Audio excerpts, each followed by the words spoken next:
Located on 225 acres in Garden City, Long Island, Nassau Community College, a member of the State University of New York system, has close to 20,000 students attend the school each year. The college mascot is Leo the Lion, and these are his stories of the school's absolute best and brightest who have graduated over the past 50 plus years. So let's catch up together as the Alumni Association of Nassau Community College proudly presents Lion Tales on the voice of Nassau Community College, 90.3 WHPC. Welcome to Lion Tales. My name is Dr. Lynnda Nadien, and I am a director on the board of the Alumni Association at Nassau Community College and a proud graduate. I am here to celebrate the successes of our alum, and together we will share stories that will inspire, uplift, and often amuse you. Each week, I will introduce you to alumni of Nassau Community College interested in sharing their experiences while attending the college and the secrets to their success. The Alumni Association is preparing many upcoming events, and you as an alum can be a part of the action. Look for many new and exciting events on the Alumni Association social media pages, Facebook, Instagram, and our web pages at ncc.edu/alumni. If you, our listening audience, have any positive news you would like to share about alumni happenings, we would love to hear from you. So email us at ncc.edu/alumni, and you can use the Twitter handle at Dr. Lynnda Nadien. Our guest today is Janine Johns, class of 1993. Janine Johns is a proud alum of Nassau Community College. She received her associate's degree in 1993 and transferred all of her credits to St. John's University and graduated with a bachelor's degree. Janine is the general sales manager for Connoisseur Media, which includes KJOY 98.3 FM, Walk FM, 103.1 Max FM, and Ferocious Media. Janine has worked in media for more than 25 years and is still as passionate about radio and sales. Janine is the mother of 4 and loves her family life, and we would like to welcome her to Lion Tales. Welcome, Lion Tales, Janine Johns, class of 1993. Thank you very much for having me. I really appreciate it, and I'm looking forward to our conversation. Great. So tell us about your decision to attend Nassau Community College and some of that history. So the decision was from my father. Uh-huh. And I wanted to go right to four-year college, and he said, until you know what you want to do, I would like you to go to Nassau. We went on the tour, and I actually really loved the campus. I grew up in Franklin Square. And I really, liked the program that they had. I always wanted to go into advertising, radio, television, and marketing. And they had a great program for what I wanted to study in school.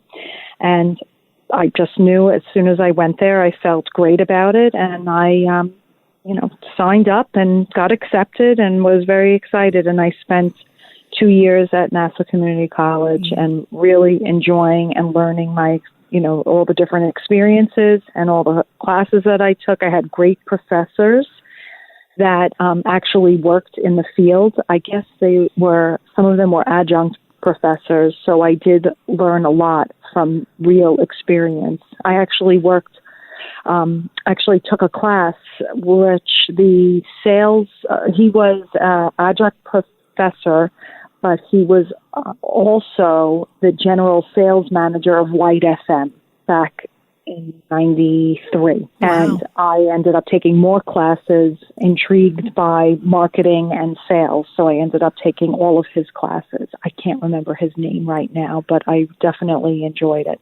And what were the marketing and sales classes like? What were, because I guess in pre-social media days, radio really is one of the main formats to advertise. And so how did they teach you to use radio as a format or even introduce you to it? They just prepared you for what the real world. One thing I would have to say is a lot of the professors did have real life experience, so they would bring that into the classroom. I mean, there was all of the textbook things that you had to learn. And terminology and ratings, and it was a little bit of a learning curve and how to buy media. But I would say that a lot of those classes, it was a lot of also TV and videos that they would show in the classroom. If I remember correctly, there was some kind of cart that would roll up with like a VCR. Yeah, oh, yeah. We probably still have that here. They would show you, different, different segments on whatever topic that they were discussing. But, since I was so interested in it, I really enjoyed, every part of it. And the tests, were also speaking parts, because the classes that I took were about being on the radio and also marketing and selling. So you'd have to get up in front of the class and do lots of presentations, and then they would critique you. So that was interesting, and that part I liked. Yeah. And I think, again, most people don't have a lot of experience getting up in front of large groups, or, even if you're in a conference room and it's maybe 12 people, that can still be intimidating, because sometimes less people feels like more people. Right. Now, well, it's true. Explain your current work at Connoisseur Media. So, first I wanted to mention is that while I was going to NASA, I did an internship at the radio stations. So I was were able to provide college credit. So I worked at the radio stations as an intern for 2 semesters. So that was really a great experience. I really got to understand what it would be like to work at the radio station. And at the time I was in production. I was an intern production. So I learned how to write copy.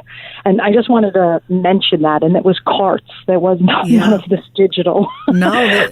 There was no digital equipment. And no. when you produce like a segment or a copy, did you do that, by hand, and then someone read it on the air? Yeah, we did. Yeah, we did that. I would write the copy, and then the jock would do the voiceover, and then there was a producer that would help edit it. And I just remember using like white chalk for, I don't know, I kind of don't remember that part of it, but I do remember it was a great experience. But so interning at the radio station helped me get the position that I had. So I started in sales as an account executive. Basically going out and soliciting business to advertise on the radio station. You had to be very creative. You had to be able to write copy. You had to be able to be a chameleon, think fast on your feet, be very good with math, and you had to create proposals and reasons why people should advertise on KJOY or WHLI or Max or the Shark. You had to give people compelling reasons why radio advertising was the way to go. And radio advertising is a loudspeaker to get somebody's name out there about their business.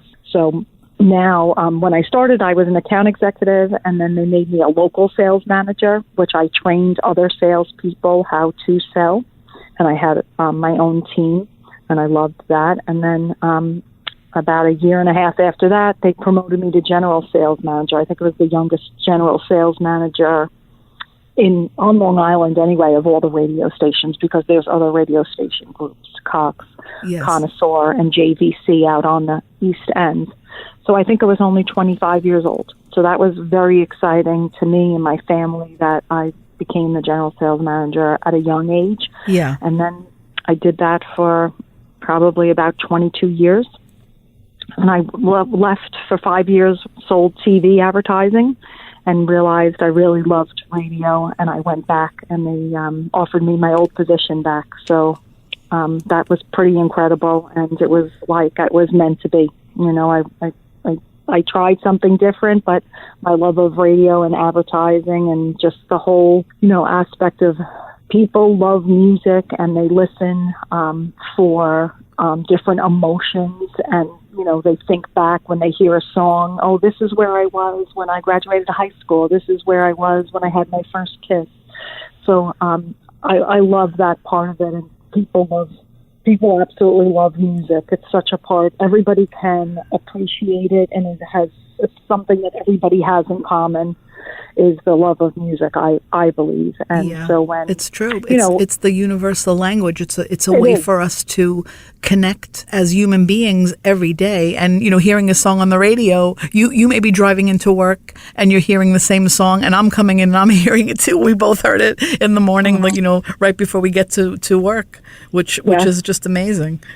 It is. It really is. And it's the way a radio station could make you feel. So if you're able to sell the sizzle of that to an advertiser and they understand the audience and the demographics and the geography of who we're reaching and where we're reaching, and they, love, their business and they want to invest in their business, radio advertising and any advertising is really a great way to go. But I personally, love music, so I think that's why it just kind of worked out for me. Because I really enjoy what I do. I love being around everybody at the radio station. We all kind of grew up together. So I started, when I was only an intern when I was 18, and I'm going to be 50 this year. Wow. So altogether, more or less 27 years. We'll be 28 years this year. Wow. And, I would recommend it to anybody that is looking to get into advertising. But the internship is definitely something that everybody should do. Yeah. And at Nassau, there was great professors that really taught me how to get involved with getting the internship and how to make it through talking to different companies and how to get that done, because it's not easy. It's definitely, it's work. Absolutely. It's work. It's work to try to even get that done.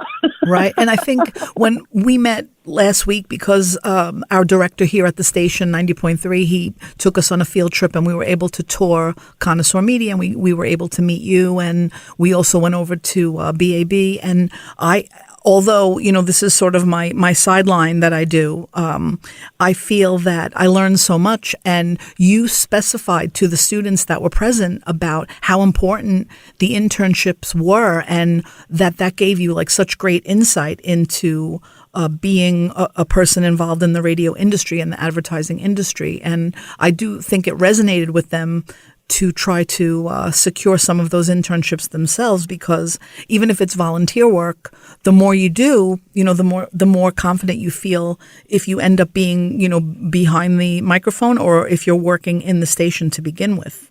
Right. So as a female in the radio industry, what obstacles did you face? I mean, you've been doing it for a long time, 28 years, and now there are so many females that are involved in like high level sales and advertising. Did you find that you had obstacles, or you overcame them, and, because you could prove that you had efficacy in your job? Right. I think that, I worked 10 times harder than a lot of people that were already there. And they were mostly men. Yes. Because I wanted to prove myself and gain the respect of the sales team. And it was mostly men. Now we have probably 50-50, half female, half men. And I hired most of the people that are on the sales team. And I purposely was trying to get out there and make it happen to prove to myself that I could do this, because it is not an easy job to get up every day and be happy and to go through the whole sales cycle. You have to have a certain, it's a gift. Yeah, I think. Absolutely. To be motivated every day. But it's a talent that you have, that you're able to do that.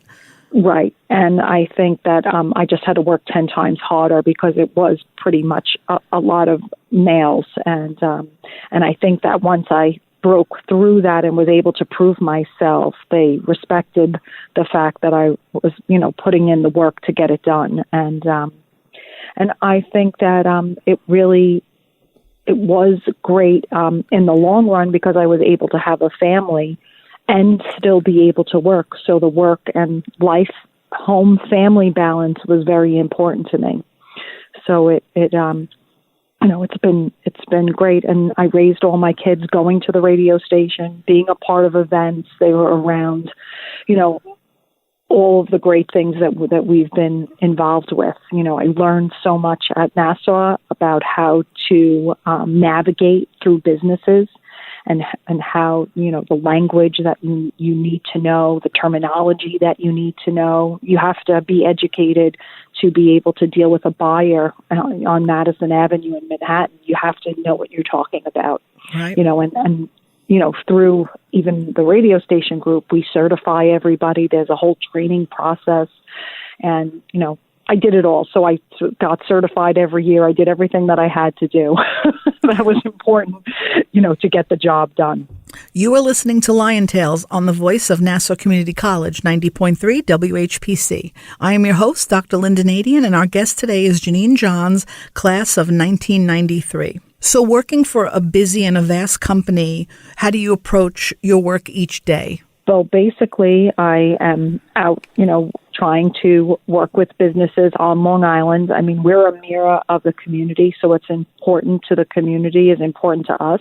So basically, every day, we have to get out there and meet people and network and try to explain to potential clients that this medium is a great opportunity to reach potential clients for themselves.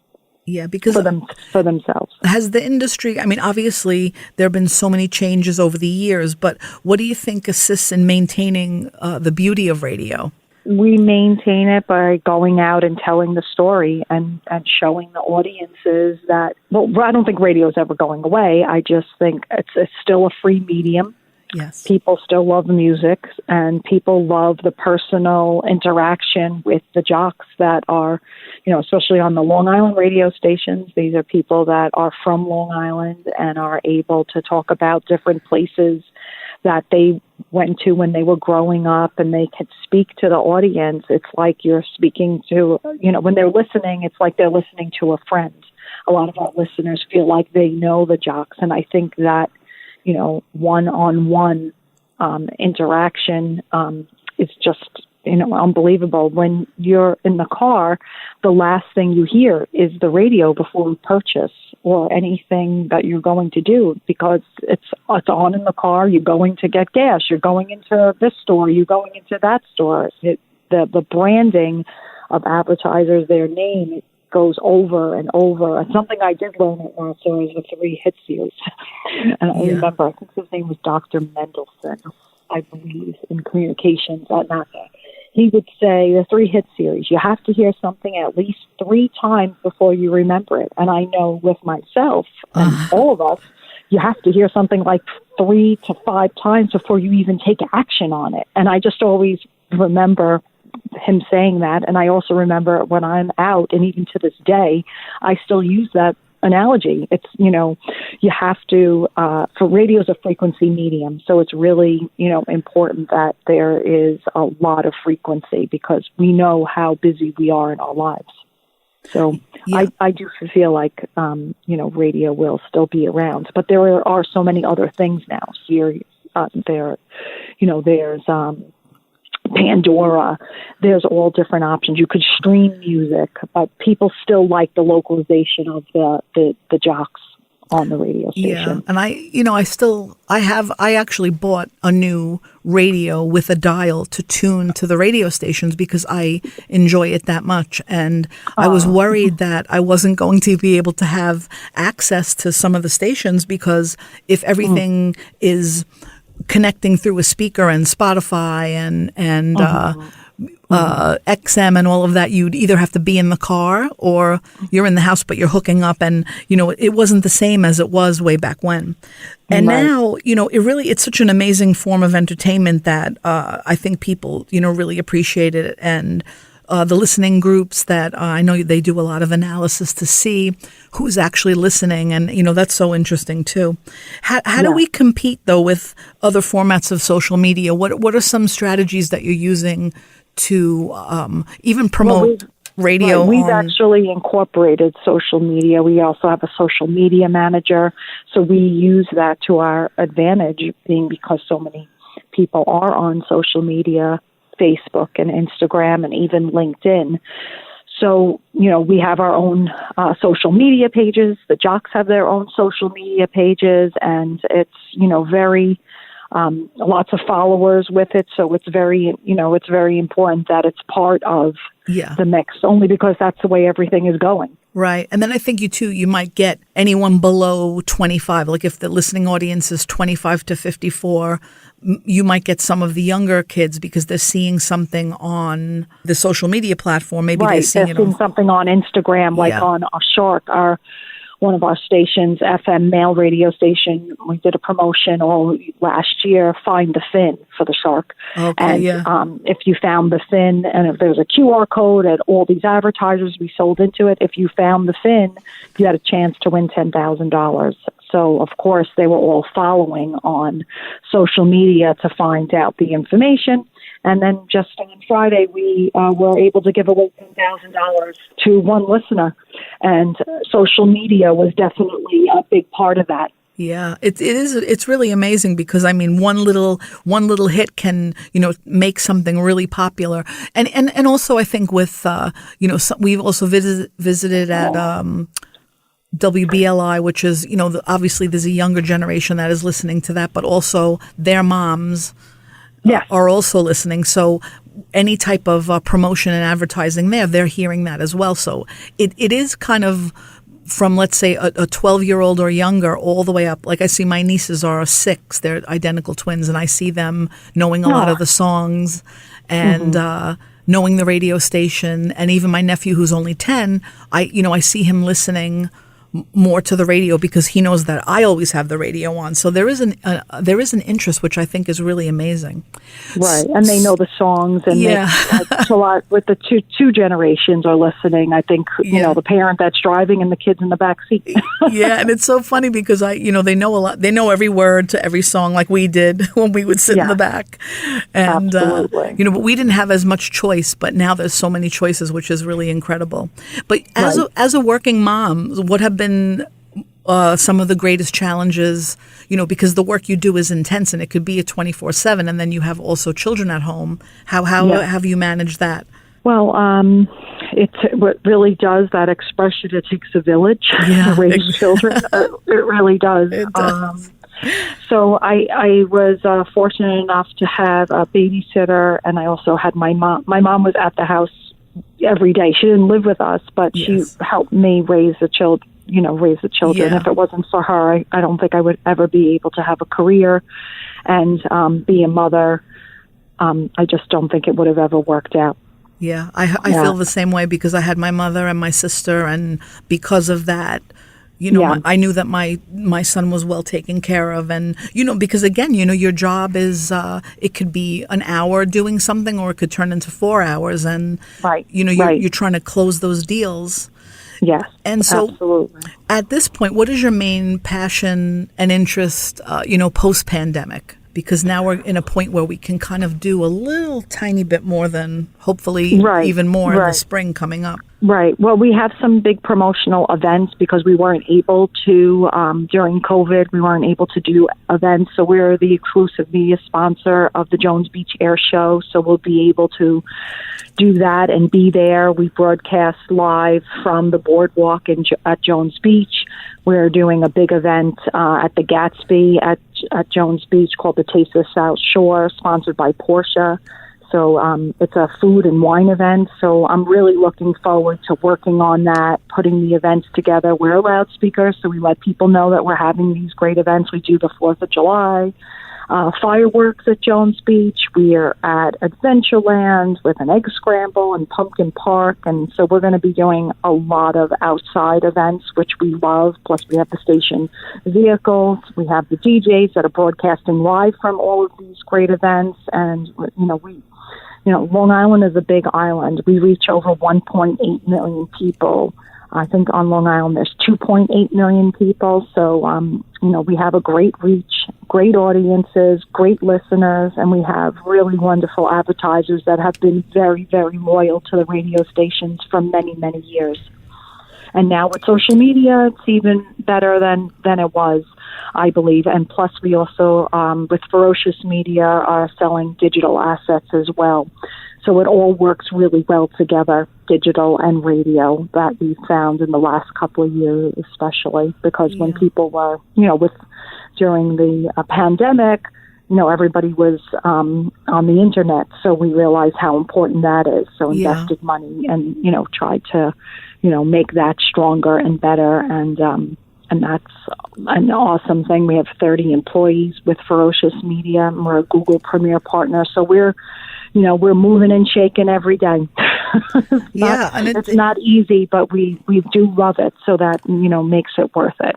Yeah, and I think, again, what you were saying about interning, that it's very important for students moving into the field that they get that experience, because, again, a lot of it would be based on, well, this is what I did during my internship, so I can bring this now to you. And what do you look for in like a potential candidate for a position in terms of in a leadership team style or in an intern? What do you want them to have that, could set them apart? A skill set basically is very important. Somebody that's able to navigate their way. I mean, they're learning, but, to get in the door and get the interview, to even have an internship, they will have to prove that they really want to be there, because we do get a lot of applicants for internships. Yes. Actually, Mikey Rivers, I believe, goes to Nassau Community College, and he was our intern all summer. Love Mikey Rivers. Oh, I think so. He probably did some work here. Yeah, which is great. So we love interns. They are the best, and some of them, hopefully will be able to find a position with us. Yeah, and then so you believe that.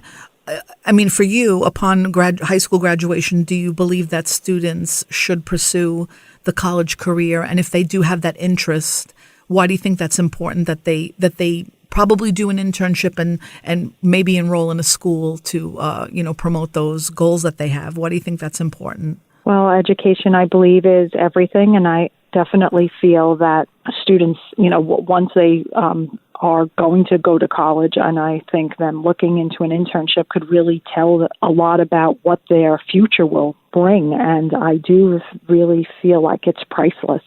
Yeah. And, going to school and, that's something I said at the meeting that you were at, is that if you're proving in college that you're able to show up somewhere every single day and be there and be present, and, I just think that is just so important, especially to an employer, that you were committed and you have the discipline. I think that's really important. Absolutely. Yeah. And to show, that level of efficacy and really talent toward grooming yourself to be good at it. Because, again, the next generation, what will that look like? And I think they'll be savvy in some ways. And then we were probably a little bit more savvy in other ways. But again, to have a 28-year, 25-year career in a field is really an outstanding accomplishment. I would like to thank our guest, Janine Johns, class of 1993, and a proud alum. How can our listeners contact you? They can email me at janine.johns@connoisseurli.com. I would like to thank you for being our guest today. My name is Dr. Lynnda Nadien, and I serve as a director on the board of the Nassau Community College Alumni Association, and I am a proud alum. Lion Tales is also available as a podcast on iTunes, Android Podcasts, and Spreaker. More information is online at nccradio.org. Thanks for listening to Lion Tales here on the voice of Nassau Community College, 90.3 WHPC.